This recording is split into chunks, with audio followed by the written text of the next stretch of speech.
আমার কোথাও গেলে ট্রেনের জার্নিটা বেশ ভালোই লাগে। আর বাসের জার্নিটা আমি একদমই করতে পারি না, কারণ বাসে কোথাও গেলে আমার প্রচন্ড বমি হয়। তাই চেষ্টা করি যেখানে যাচ্ছি সেই জায়গাটা যদি ট্রেনের রাস্তা হয় তো খুব ভালো হয়। তো আজকে শ্বশুর বাড়ি যাবো, সেই জন্য খুব সকালেই বেরিয়ে পড়েছি।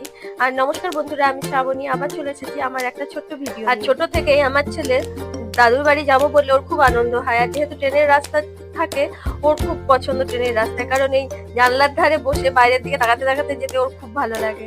তো সেই জন্য বেশিরভাগই শ্বশুর বাড়ি গেলে ট্রেনেই আমরা যাতায়াত করি। আর ট্রেনের জার্নিটা খুব একটা জার্নি মনে হয় না, কিন্তু বাসে গেলে মনে হয় যেন রাস্তাটা অনেকটাই।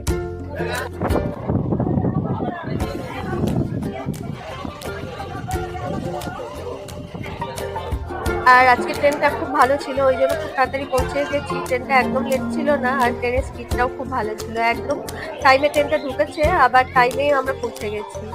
আর আমার শ্বশুর বাড়ি অনেকটাই গ্রামে, সেই জন্য ট্রেনের থেকে নেমে অনেকটাই প্রায় যেতে হবে।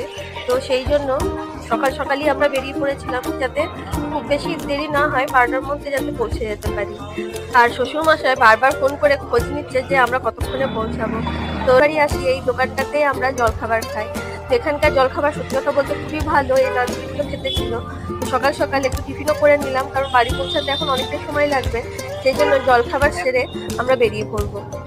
আর আমার ছেলে তো বাইরের খাবার খেতে প্রচন্ড ভালোবাসে, বিশেষ করে ডালপুরি, নানপুরি এগুলো রাস্তার দোকানে পেলে ওর আর কিছু চায় না।